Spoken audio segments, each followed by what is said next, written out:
الصلاة والسلام علیک یا رسول اللہ صلی اللہ تبارک و تعالی علیہ وسلم۔ ہمارے احباب اہل سنت خاص کر نوجوان صاحبان کو معلوم ہونا چاہیے کہ موجودہ دور بڑے ہی فتنہ و فساد اور نہایت ہی ضلالت و گمراہی سے گزر رہا ہے۔ کفر و نفاق، الحاد و بے دینی کی تیز تن آندھیاں زور و شور پر چل رہی ہیں۔ بد مذہبیت، لادینیت نئے نئے طریقوں سے نمودار ہو رہی ہے۔ ایسے بھیانک ماحول میں مسلمانوں کو اپنا ایمان سدھارنا سنبھالنا مشکل ہو گیا ہے۔ اس وقت وہی اپنا ایمان، اپنی سنیت بچا سکتا ہے جو مسلک اعلی حضرت کے سائے میں اپنی زندگی کے شب و روز گزار رہا ہو۔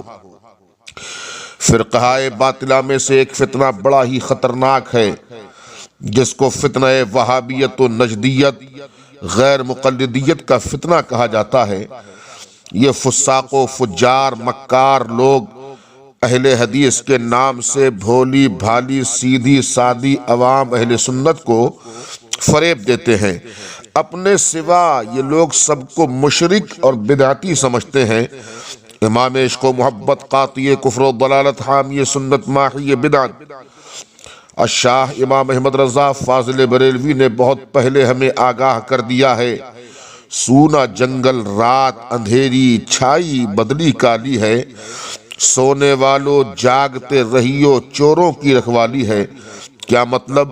اعلی حضرت ہمیں یہ سمجھا رہے ہیں کہ دنیا ایک سنسان جنگل کی طرح ہے، زندگی اندھیری رات کی طرح ہے، بے دینی اور گناہوں کی کالی گھٹائیں چھائی ہوئی ہیں۔ ایسے میں ایمان کی دولت والو غفلت و سستی چھوڑو، جاگتے رہو، بیدار رہو، کیونکہ ایمان کے چور رکھوالی کرنے والوں کی شکل بنا کر آ رہے ہیں۔ یہ فرماتے ہیں اعلی حضرت۔ حالات اتنے خراب ہوتے چلے جا رہے ہیں، وہابی طبقے کے مبلغین، نوجوان مبلغین ہمارے سیدھے سادھے سنیوں کو چپکے مخفی انداز میں اپنے چنگل میں لے کر اپنے دام فریب میں پھنسا کر ان کے ایمان اور سنیت کی صفائی کرتے چلے جا رہے ہیں۔ اگر اب بھی نہیں جاگے تو کب جاگو گے؟ ان ایمان کے چوروں سے ہوشیار رہو، خود کو ان سے دور رکھو، ان کی ایک نہ سنو۔ میں نے ان احوال کے پیش نظر ضروری سمجھا کہ ہفتہ واری درس قرآن و حدیث رکھ کر ملت کے نوجوانوں تک پیغام حق پہنچاؤں۔ میری ملت کے نوجوان، بچے، بوڑھے، مرد و عورت اس درس کو سماعت کر کے صراط مستقیم پر گامزن ہو اور دوسروں یعنی غیر مقلدوں وہابیوں سے دوری بنائے رکھیں۔ ہفتہ واری درس قرآن و حدیث بطور اختصار 8 منٹ یا 10 منٹ، کم سے کم 5 منٹ اس کو سماعت کریں اور عمل پیرا ہو۔ غور سے سنیں اور سمجھیں۔ قرآن میں ارشاد فرمایا وَمَا لَكُم مِّن دُونِ اللَّهِ مِن وَلِيٍّ وَلَا نَصِيرٍ۔ ترجمات: تمہارا اللہ کے سوا کوئی مددگار نہیں۔ رب تعالیٰ نے فرمایا ہم نے اسے دل و جان سے تسلیم کر لیا اور ہم نے اسے دل و جان سے مان لیا۔ اگر ہم اس آیت کو نہیں مانیں گے تو ایمان سے ہاتھ دھو بیٹھیں گے۔ بحمدہ تبارک و تعالی، اس آیت پر ہمارا ایمان ہے، اور یہ تو ایک آیت قرآن ہے۔ قرآن کے ہر لفظ، ہر پیش و زبر و زیر نقطے پر ہمارا ایمان ہے۔ اب اسی آیت کے پیش نظر کہ تمہارا اللہ کے سوا کوئی مددگار نہیں، یہ وہابیہ دیابینا فرقہ باطلہ ادھم مچاتے ہیں۔ اسی آیت کو لے کر اپنی لولی لنگڑی اندھی تقلید کرتے ہوئے ہمارے سنیوں کو بہکاتے ہیں کہ دیکھو قرآن میں آیا ہے کہ تمہارا اللہ کے سوا کوئی مددگار نہیں، اور تم کہتے ہو کہ رسول بھی ہمارا مددگار ہے، ولی بھی ہمارے مددگار ہیں، غوث و قطب بھی ہمارے مددگار۔ تم نے یہ کہاں سے ثبوت دیکھا اور تم نے یہ عقیدہ کہاں سے گڑھ لیا؟ کہاں ہے یہ ثبوت کہ اللہ بھی ہمارا مددگار ہے، اس کا رسول بھی ہمارا مددگار ہے، اولیاء اللہ بھی مددگار ہیں؟ کہتے ہیں اگر تمہارا یہ عقیدہ ہے تو تمہارا ایمان خراب ہے، تمہارا ایمان سلامت نہیں رہا، تم نے شرک کیا، کفر کر لیا۔ کیونکہ اللہ نے فرمایا وَمَا لَكُم مِّن دُونِ اللَّهِ مِن وَلِيٍّ وَلَا نَصِيرٍ۔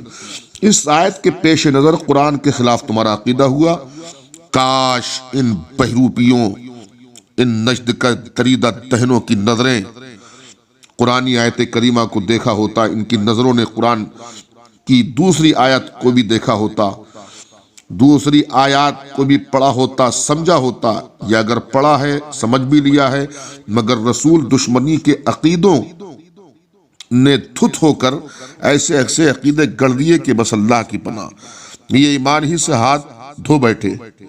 اب سنیں دوسری آیت کریمہ، اس کا ترجمہ، انما ولیکم اللہ ورسولہ والذین آمنوا الذین یقیمون الصلاۃ ویؤتون الزکاۃ وہم راکعون۔ بے شک تمہارا مددگار اللہ اور اس کے رسول تمہارے مددگار ہیں۔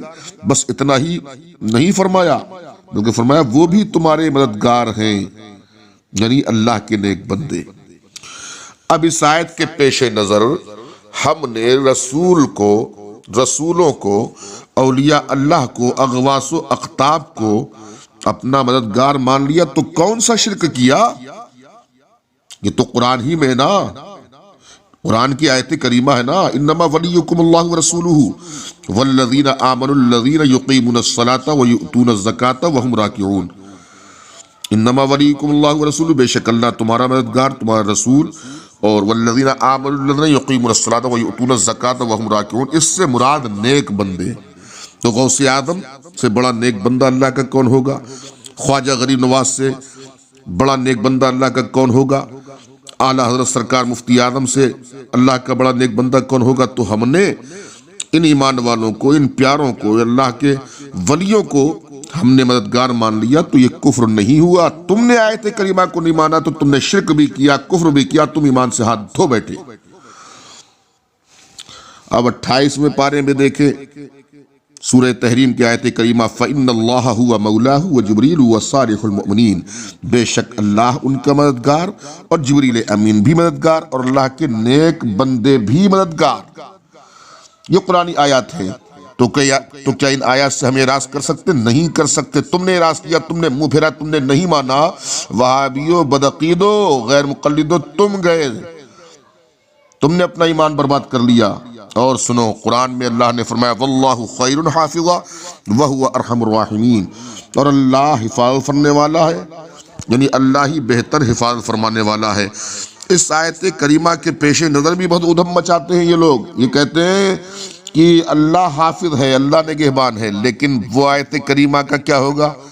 قرآن میں اللہ نے فرمایا وَإِنَّ عَلَيْكُمْ لَحَافِظِينَ كِرَامًا كَاتِبِينَ، بے شک اللہ نے حافظ نگہبان مقرر کیے، وہ فرشتے جو تمہاری نگہبان ہیں اور جو نیکیاں لکھتے ہیں، یہ فرشتے نگہبان ہیں۔